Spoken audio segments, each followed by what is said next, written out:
Hello guys, இன்னைக்கு நம்ம என்ன பார்க்க போறோம்னா chapter 14 holding companiesல இருக்க exercise number 23 தான் பார்க்க போறோம். Page number 14.80ல இருக்க sum தான் பார்க்க போறோம்.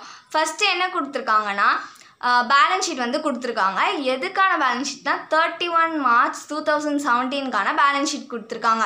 இதில் என்ன சொல்லியிருக்காங்க, ஷேர் கேபிட்டல் அதாச்சும் ஒவ்வொரு ஷேரையும் ₹1 தான் விற்றுருக்காங்களாம், அதுக்கான அமௌண்ட். அப்புறம் ரிசர்வ் கொடுத்துருக்காங்க, ப்ராஃபிட் அண்ட் லாஸ், லயபிலிட்டிஸ், அசட்டு.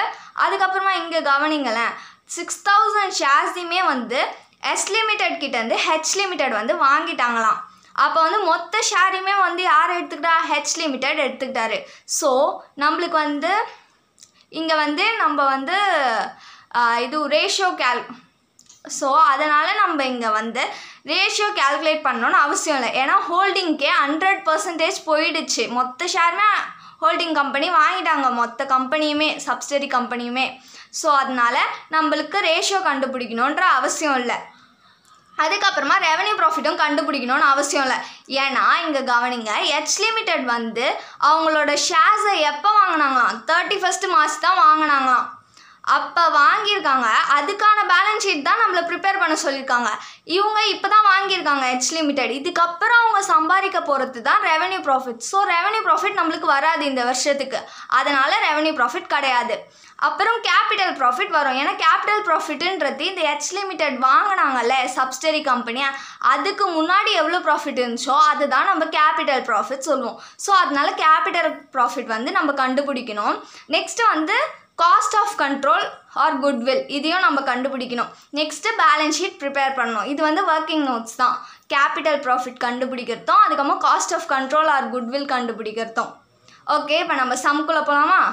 நான் என்ன சொன்னேன் உங்ககிட்ட, கேபிட்டல் ப்ராஃபிட் தான் கண்டுபிடிக்கணும்னு சொன்னேன்னா, ஏன்னா மொத்த ஷேருமே யார் வாங்கிட்டா, ஹோல்டிங் கம்பெனி வாங்கிட்டாங்க. அதனால ரேஷியோ கண்டுபிடிக்கணுன்ற அவசியம் இல்லை. ரெவன்யூ இனிமேல் தான் சம்பாதிக்க போகிறாங்க, அதனால ரெவன்யூவும் நம்ம கேல்குலேட் பண்ணுற அவசியம் இல்லை. ஸ்ட்ரெயிட்டாக கேபிட்டல் ப்ராஃபிட் போகிறோம். இப்போ கேபிட்டல் ப்ராஃபிட் கண்டுபிடிக்கிறதுக்கான ஃபார்மேட் என்னென்னா, ஃபஸ்ட்டு ஜென்ரல் ரிசர்வோட அமௌண்ட் போட்டுக்கணும். இதிலலாம் வந்து மைனாரிட்டியோட அமௌண்ட் தான் நம்ம எடுத்துக்கணும், சரிங்களா? ஃபஸ்ட்டு ஜென்ரல் ரிசர்வோட அமௌண்ட் எவ்வளோ கொடுத்துருக்காங்க, பேலன்ஸ் ஷீட்டில் போய் பாருங்கள், 2000 கொடுத்துருக்காங்களா, அந்த 2000 இங்கே போட்டுக்கோங்க. Next plus profit and loss, இதையுமே பேலன்ஸ் ஷீட்டில் வந்து நம்மளுக்கு கொடுத்துருக்காங்க. அதுவுமே நம்ம வந்து மைனாரிட்டி இதை தான் பார்க்கணும். மைனாரிட்டிக்கான ப்ராஃபிட் அண்ட் லாஸ் அக்கௌண்ட்டில் எவ்வளோ கொடுத்துருக்காங்க, 1000 கொடுத்துருக்காங்களா, ஸோ 1000. இப்போது இது ரெண்டுத்தையும் ஆட் பண்ணால் 3000. இதுதான் நம்மளோட கேபிட்டல் ப்ராஃபிட். நெக்ஸ்ட் வந்து என்ன கண்டுபிடிக்கணும்னு சொன்னேன், cost of control or goodwill. இதோட ஃபார்மேட் என்னென்னா, ஃபஸ்ட்டு அமௌண்ட் பெய்டு, அதாச்சும் ஷேர்ஸ் எவ்வளோ பர்ச்சேஸ் பண்ணாங்கன்றது அமௌண்ட் பெய்டுன்னு எழுதிக்கோங்க. அமௌண்ட் பெய்டு வந்து நான் கொஷினில் சொன்னால, இவ்வளோ ஷேர்ஸ் வந்து வாங்கியிருக்காங்க ஹோல்டிங் கம்பெனி, 6000 ஷேர்ஸ் வந்து வாங்கியிருக்காங்க. எவ்வளோ ருபீஸ்க்கு, 7500 ருபீஸ்க்கு வாங்கியிருக்காங்க. அந்த 7500 அவுட்டர் காலமில் காமிச்சிக்கோங்க.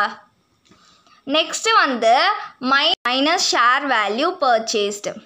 எவ்வளோ ஷேர்ஸ் வாங்கியிருக்காங்க, மொத்த ஷேருமே வாங்கிட்டாங்க எஸ் லிமிடெட் கிட்டேருந்து. எவ்வளோ, 6000.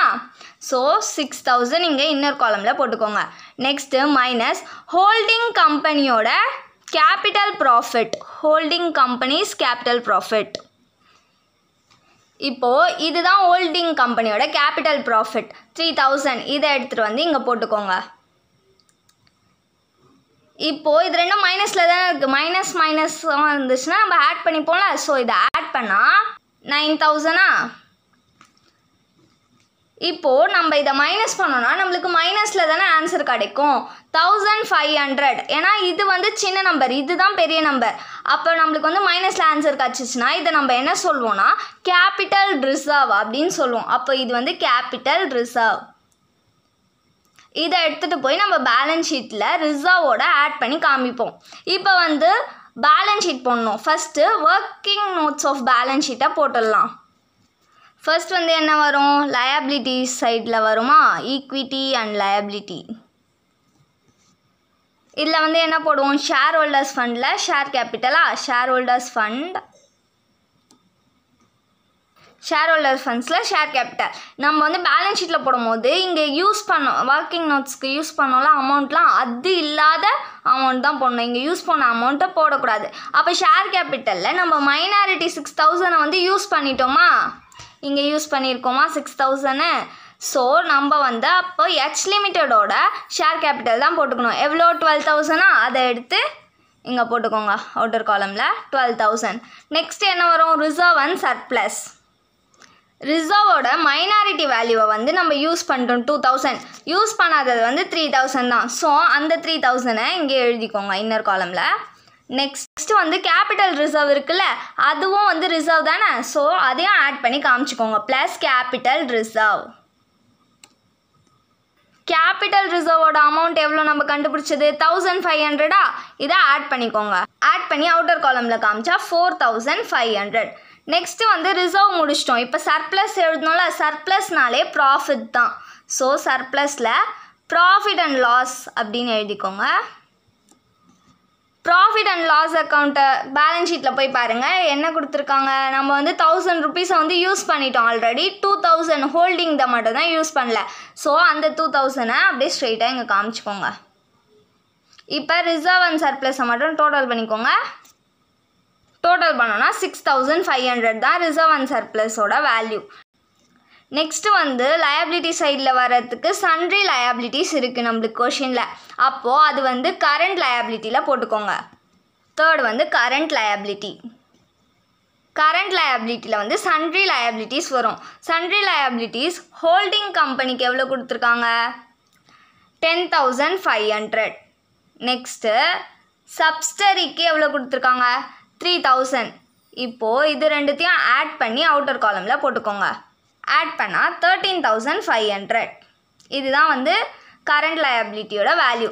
நெக்ஸ்ட்டு அவள் தான் இருக்குது கொஷினில். நெக்ஸ்ட்டு அசட் தான் இருக்குது. லயபிலிட்டி சைட் முடிஞ்சிச்சு. நெக்ஸ்ட்டு அசட் சைட் போட்டுக்கோங்க. ஃபஸ்ட்டே வந்து என்னது நான் கரண்ட் அசட்டா. ஸோ நான் கரண்ட் அசட் அதில் சன்ட்ரி அசட் இருக்குது, அதாச்சும் டேஞ்சபிள் அசட். ஹெச் லிமிட்டெடுக்கு எஸ் லிமிட்டெடுக்கு ரெண்டுத்துக்குமே கொடுத்துருக்காங்க. எவ்வளோ 20000. எஸ் லிமிட்டெடுக்கு வந்து 12000 கொடுத்துருக்காங்க. இது ரெண்டுத்தையும் ஆட் பண்ணோன்னா 32000. இதை அவுட்டர் காலமில் போட்டுக்கோங்க. அசட் சைட் வேறு எதுவுமே இல்லை, அவ்வளோதான். இதை எடுத்துகிட்டு போய் நம்ம என்ன பண்ண போகிறோம் மெயின் பேலன்ஸ் ஷீட்டில் போட போகிறோம். பேலன்ஸ் ஷீட்டோட ஃபார்மேட் என்னது பர்டிகுலர்ஸ் நோட் நம்பர் ருபீஸ். சரிங்களா. நெக்ஸ்ட்டு வந்து நம்ம என்ன பண்ண போகிறோம் ஃபஸ்ட்டு ஈக்விட்டி அண்ட் லயபிலிட்டியா அதை எழுதிக்கோங்க. அது கீழே என்ன வரும் ஷேர் ஹோல்டர்ஸ் ஃபண்டு. அதுக்கு கீழே share capital. Next reserve and surplus. Share கேபிட்டலுக்கு நோட் நம்பர் 1, ரிசர்வ் அண்ட் சர்ப்ளஸ்க்கு நோட் நம்பர் 2. இப்போ ஷேர் கேபிட்டலோட அமௌண்ட் எவ்வளோ கண்டுபிடிச்சோம் இங்கே கண்டுபிடிச்சிருக்கோம்ல 12000. இதை எடுத்துகிட்டு போய் அங்கே போடுங்க ஷேர் கேபிட்டல் ஆண்ட.